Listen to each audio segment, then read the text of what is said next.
Hi viewers, welcome to our channel. ప్రస్తుతం మనతో పాటు దాము బాలాజీ గారు సీనియర్ జర్నలిస్ట్ ఉన్నారు. వారితో ఒకసారి మాట్లాడదాం. సార్ నమస్కారం. సార్ నమస్తే సార్, తిరుపతి లడ్డు కల్తీ వ్యవహారం పైన నిన్న పవన్ కళ్యాణ్ గారు చేసిన కామెంట్స్ సార్ చంద్రబాబు నాయుడు గారు ఆగ్రహంకి కారణమయ్యాయి అని అంటున్నారు. సార్ అంటే జగన్మోహన్ రెడ్డి గారు తిరుపతి లడ్డు కల్తీ చేయలేదు, కల్తీ చేశారని కూడా మేము ఎక్కడా చెప్పలేదు, అసలు తిరుపతి లడ్డు కల్తీ కాలేదు అన్నట్టుగా ఆయన చెప్పినట్టుగా వార్తలు వినిపిస్తున్నాయి. సార్ ఇప్పుడు దీని పట్ల చంద్రబాబు నాయుడు గారు కూడా ఆగ్రహంగా ఉన్నారంటున్నారు. మరి దీనికి సమాధానంగా కరుణాకర్ రెడ్డి గారు కూడా బయటకు వచ్చి చెప్పారంట కదా, మరి ఆయన ఏం చెప్పారు? మరి పవన్ కళ్యాణ్ గారి కామెంట్స్ ఏ విధంగా చూడొచ్చు అంటారు? పవన్ కళ్యాణ్ మళ్ళొకసారి ప్రతిపక్షంలో ఉన్నప్పటి పవన్ కళ్యాణ్ మనకి మళ్ళీ కనిపించాడు నిన్న. ఎందుకంటే ఈ 100 రోజుల్లో ఇలాంటి పవన్ కళ్యాణ్ ఇప్పుడు కనబడలేదు. మళ్ళీ ఒక నిజంగా అతన్ని ఇప్పుడు వరాహి డిక్లరేషన్ సభలో చూస్తే ఇతను గవర్నమెంట్ వీలుతుందా, జగన్ ముఖ్యమంత్రిగా ఉన్నాడా లేకపోతే ఈయన ముఖ్యమంత్రిగా ఉన్నాడా అనే డౌట్ అయితే అందరికి వస్తుంది. ఎందుకంటే ఆయన ప్రతిపక్షంలో ఉన్న వ్యక్తిలాగానే మాట్లాడాను అంతా. నిజానికి ఆయన అధికారంలో ఉన్నాడు. ఏదన్నా అన్యాయం జరిగితే చేయాల్సిన పని ఏంటంటే వాళ్ళని తిట్టడం కాదు, దాని మీద ఎంక్వైరీలు చేసి నిగ్గు తేల్చి శిక్ష వేయడం. అది వదిలేసి విపరీతంగా ఆవేశపూరితంగా తన పాత మన పవన్ కళ్యాణ్ నిన్న కనిపించాడు. ప్రధానంగా ఆయన మాట్లాడింది ఏంటంటే లడ్డు కల్తీ జరగలేదని ఆయన చెప్పలే, లడ్డు కల్తీ జరిగింది, ఆ లడ్డూల్ని అయోధ్యకు కూడా తీసుకుపోయారని కూడా ఆయన చెప్పాడు. కాకపోతే జగన్కి సంబంధం లేదు, జగన్కి సంబంధం ఉందని మేము చెప్పలేదు అని ఇంకొక అబద్ధం అలవోకగా ఆడేశాడు. ఎందుకంటే జగన్కి సంబంధం ఉందని కదా చంద్రబాబు చెప్పింది. September 8th ఏం చెప్పాడు? జగనే చేయించాడని కదా. సో జగనే చేయించాడని తెలుగుదేశం వర్గాలు అందరూ చెప్తుంటే మేము జగన్ చేయించలేదు, టీటీడీ బోర్డు తప్పుపడుతున్నాం అన్నాడు. టీటీడీ బోర్డులో మరి బీజేపీ వాళ్ళు కూడా ఉన్నారు కదా, వాళ్ళని ఎందుకు అడగట్లేదు ఇతను? సో మళ్ళీ ధర్మారెడ్డి ఎక్కడికి పారిపోయాడని అడుగుతావు. ఎవరిని అడుగుతావు? నువ్వు కదా గవర్నమెంట్లో ఉండేది.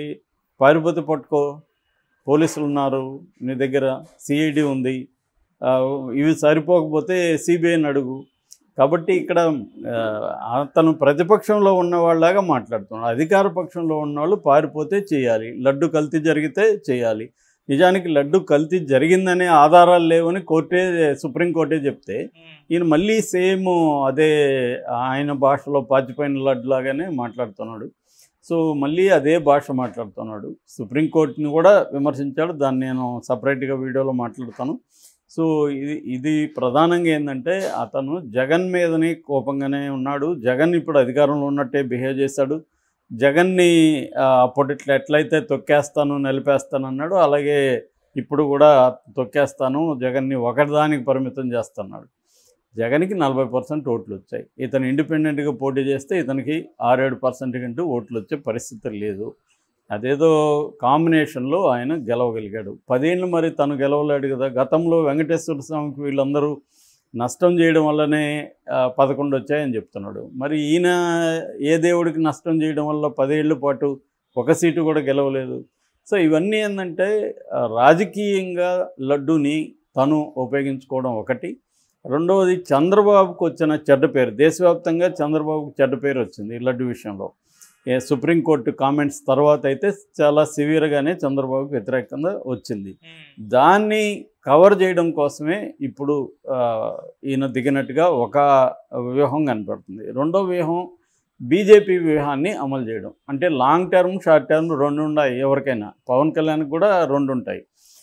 లాంగ్ టర్మ్ వ్యూహం ఏంటి పవన్ కళ్యాణ్కి? వ్యూహం అంటే ఇప్పుడు రాజకీయ నాయకులకి అందరికీ వ్యూహం అంటే అర్థం ఏంటి? వాళ్ళ లక్ష్యాన్ని చేరుకోవడమే వాళ్ళ వ్యూహం. వాళ్ళ లక్ష్యం ఏంటి? పవన్ కళ్యాణ్ లక్ష్యం ఏంటి? రాష్ట్రాన్ని ఉద్ధరించాలనో సనాతన ధర్మాన్ని ఉద్ధరించాలనో పవన్ కళ్యాణ్ లక్ష్యం కాదు. తను సీఎం కావాలనుకోవడమే పవన్ కళ్యాణ్ లక్ష్యం. ఇవన్నీ చెబుతూ ఉంటారు అంతే.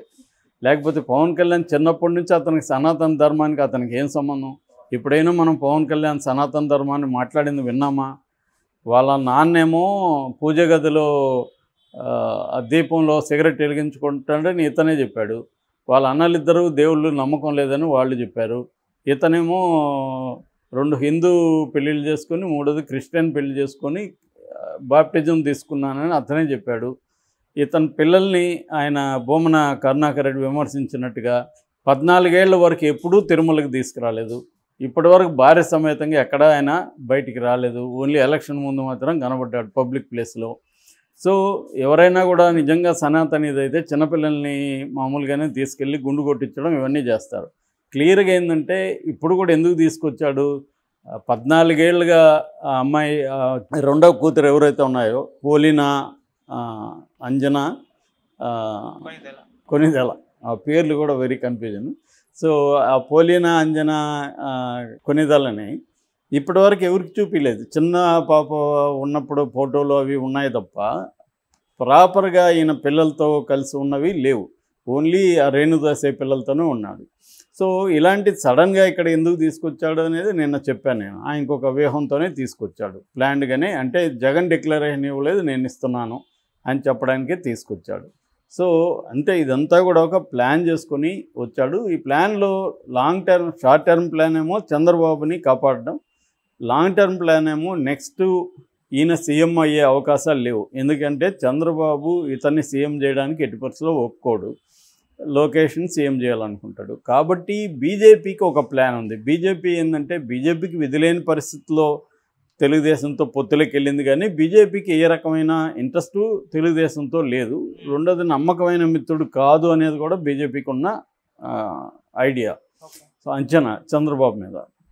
వాళ్ళ ఆ మధ్య వరకు కూడా ఎలక్షన్ ముందు వరకు కూడా మేము పట్టించుకోవట్లేదు, అతనే వెంపర్లాడుతున్నాడు అని కూడా చాలామంది చెప్పారు. చంద్రబాబు అరెస్ట్ వెనక్కి కూడా బీజేపీ ఉంది, ఇవన్నీ తెలుసు. చంద్రబాబు కూడా అవసరం మేరకు పెట్టుకున్నాడు. సో ఇప్పుడు బీజేపీకి లాంగ్ టర్మ్ ప్లాన్ ఏంటి, ఆంధ్రప్రదేశ్లో పవన్ కళ్యాణ్ని ముందు పెట్టి అవసరమైతే జనసేనని బీజేపీలకి విలీనం చేసుకొని పవన్ కళ్యాణ్ని అక్కడ బీజేపీ తరఫున సీఎం క్యాండిడేట్గా ప్రకటించి, పవన్ కళ్యాణ్కి ఉన్న 20-25% కాపు బేస్ ఉంది, ఒక కాపు సీఎం చేయబోతున్నాం. మనకి 83 తర్వాత కమ్మారెడ్డి తప్ప ఇంకొక కులం నుంచి సీఎం లేదు కాబట్టి కాపు సీఎం అనేస్తే కాపులందరూ ఐక్యమయ్యే అవకాశం ఉంది, ఒక 20-25% ఉంటుంది. దాంతోపాటు హిందుత్వాన్ని రెచ్చగొట్టగలిగితే మనకి ఛాన్స్ ఉంది అనేది వాళ్ళకున్న అవగాహన. ఎందుకంటే చంద్రబాబు నెక్స్ట్ వీక్ అయిపోతాడు కాబట్టి లోకేష్ని డీల్ చేయడం పెద్ద కష్టం కాదు. కమ్మ కాపు కాంబినేషన్ని తాము హైజాక్ చేయాలి. ఇప్పుడు ఏంటంటే చంద్రబాబుకు ఉపయోగపడింది కమ్మ కాపు కాంబినేషన్. దీన్ని బీజేపీ చేయడానికి అందుకనే పురంధేశ్వరుని కూడా రంగంలోకి తీసుకొచ్చింది ఆమె. అందుకనే ఎన్టీఆర్ కూతురు, కమ్మ సామాజిక వర్గం ఇవన్నీ. సో కమ్మ వర్గాన్ని కొంతవరకు చీల్చడం, లేదు లోకేష్ వైపు కమ్మ వర్గం వెళ్ళలేని పరిస్థితి ఉంటే తమ వైపు ర్యాలీ చేసుకోవడం, అవసరమైతే జూనియర్ ఎన్టీఆర్ని కూడా రంగంలోకి దించడం.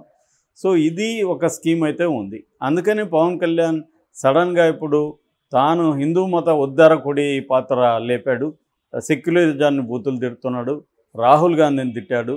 తమిళనాడులో ఉన్న ఉదయనిధి స్టాలిన్ అతన్ని తీవ్రమైన హెచ్చరిక చేశాడు. అతనికి అర్థం కావడం కోసం తమిళ్లో కూడా మాట్లాడాడు, ఇంగ్లీష్లో అండ్ తమిళ్లో. అంటే తమిళ వాళ్ళకి కూడా అర్థం కావాలి అని.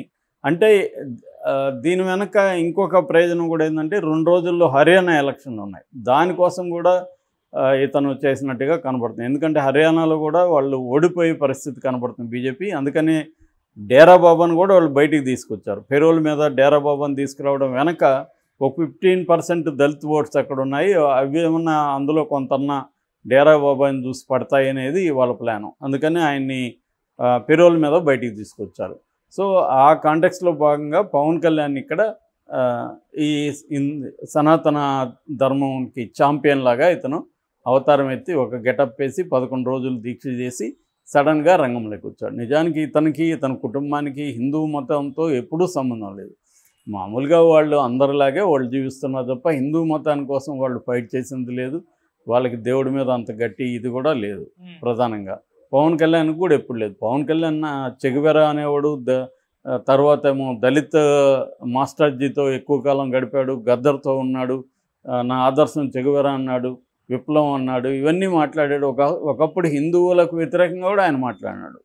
అవన్నీ కూడా ఇప్పుడు వీడియోలో వైసీపీ వాళ్ళు వీళ్ళు బయటకు తీసుకొచ్చారు. సో పవన్ కళ్యాణ్ కూడా ఏంటంటే అందరు రాజకీయ నాయకులలాగానే అనేక యూటర్న్లు తీసుకునే రాజకీయ నాయకుడే. నేను చాలాసార్లు చెప్పాను, ఆయన వేరే వాళ్ళకంటే గొప్ప కాదు, తక్కువ కాదు, అందరిలాగా అతనికి కూడా సీఎం అవ్వాలని ఉంది, సీఎం అయ్యే ఛాన్స్ కూడా ఉంది పవన్ కళ్యాణ్కి. ఎందుకంటే ఆల్రెడీ ఇప్పుడు డిప్యూటీ వరకు రాగలిగాడంటే సీఎం ఆల్రెడీ అనేది ఏం లేదు. సో అనేక సమీకరణాల్లో రేపు సీఎం అవ్వచ్చు. అతనికి ఖచ్చితంగా బీజేపీ అండ అయితే ఉంది. ఇప్పటికైతే తెలుగుదేశం కూడా అతని వైపు ఉంది అవసరం కాబట్టి. కానీ ఒక్కోసారి చంద్రబాబు కంట్రోల్లో నుంచి వెళ్ళిపోతాడన్న భయం కూడా వీళ్ళకు ఉంది. సో అందుకనే జాగ్రత్తగా చంద్రబాబు డీల్ చేసుకుంటూ వస్తున్నాడు ఇతన్ని. అందుకనే తిరుమలలో కూడా మనకి చూస్తే పవన్ కళ్యాణ్కి ఒక సీఎంకి ఇచ్చే ప్రోటోకాల్ ఇచ్చారు తప్ప ఒక మంత్రికి ఇచ్చే ప్రోటోకాల్ ఇవ్వాలి. ఎందుకంటే ఈయన అఫ్సెల్గా తీసుకున్నప్పుడు రాజ్యాంగబద్ధ పదవి ఆయన మంత్రి తప్ప ఉప ముఖ్యమంత్రి కాదు. ఉప ముఖ్యమంత్రి అనేది రాజ్యాంగబద్ధ పదవి కాదు. అది వీళ్ళేదో సాటిస్ఫై చేయడం కోసం అలా మాట్లాడతారు తప్ప దానికి ఉప ముఖ్యమంత్రికి సపరేట్ అధికారాలు కానీ రాజ్యాంగం ఎక్కడా కల్పించలేదు. ముఖ్యమంత్రి మంత్రులు అంతే ఉంటుంది.